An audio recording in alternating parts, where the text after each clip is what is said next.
I'm not going to waste your time. Today we found out that The Batman Part 2 has now been delayed 1 full year, releasing October 1st, 2027 instead of October 2026. My name is Berkan. I want to be your movie friend, and this is day 11 of uploading 100 brand new videos for 100 straight days on YouTube. YouTube Shorts do not count. Yes, it is very sad news. There could be a bunch of reasons why The Batman Part 2 was delayed. There is one clear reason. We'll talk about any hidden agendas. But unfortunately, that wasn't the only Batman movie delayed today, because the DCU's Batman, the Brave and the Bold, was also confirmed to be delayed. Although that one never really had a release date, so that one hurts a little bit less. Not a great day for Batman fans. The reason why the Batman Part 2 was delayed, and this really won't come as a surprise to anybody who's been paying attention, the Batman Part 2 script is just not finished yet. Honestly, boggles me, because you've known this is going to be a trilogy for a while now. Batman Part 1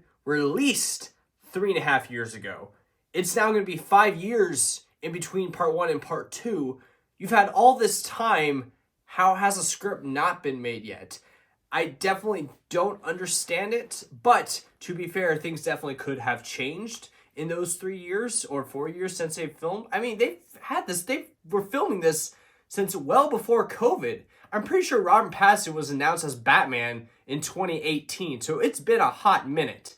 So the fact that we're having script issues, to me, makes me feel like potentially there is a bigger picture that caused some story changes. One of the big things is that Robert Pattinson's Batman is not part of James Gunn's brand new DCU, which James Gunn's DCU is generating a lot of hype, especially after the brand new Superman trailer dropped last week. I'm wondering if potentially Matt Reeves is changing this grounded Batman story to open the door a little bit for James Gunn's universe. I mean, listen, David Cornsweet's Superman with Robert Pattinson's Batman sounds legendary. I would love to see it. I'm sure others would too. And that's part of the reason why I think maybe Batman the Brave and the Bold was also delayed.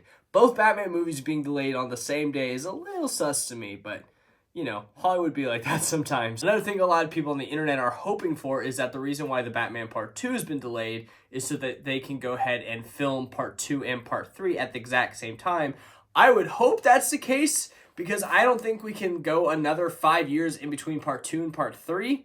That's just kind of crazy to me, but you know, usually when we have 5 years in between Batman movies, we're changing Batmans. That is a good tactic, but with Matt Reeves' track record, I don't know if a script for Part 3 will even be remotely ready by the time they finish Part 2. Something else that's worth noting is that Matt Reeves does have a movie in 2026 coming out. He's not directing it, but he is producing it, and it is also for the DCU, Clayface. We are getting a Clayface movie produced by James Gunn and Matt Reeves, and Clayface traditionally is an antagonist for Batman. Again, I can't help but wonder, is the door open for Robert Pattinson's Batman to enter the DCU? A lot of people also are worried that, hey, Batman is a very, or at least Matt Reeves' Batman is a very grounded story. It's a very grounded, non-fantastical take on this iconic character. James Gunn's Superman is very colorful and fantastical. There's a lot of other heroes already involved, with not a trace of another hero mentioned in the Batman Part 1 or even the Penguin. So would that even make sense? I personally think that's what would make it so interesting, is that they are so different. I think it tells to the greater story of Superman versus Batman. And honestly, I'm tired of just multiple DC projects that don't connect. I want them all to connect at this point. I'm in that camp. I don't want this one to be the Joker universe and this movie to be the Batman Matt Reeves universe, but this Batman to be James Gunn's Batman. I don't want any of that. And that's the Batman news we got today. I'm curious what you guys think. Be sure to be back here tomorrow for day 12 of 100 straight days of posting new videos on YouTube. And also sub, because I want to be your movie friend and tell you all the latest in Hollywood.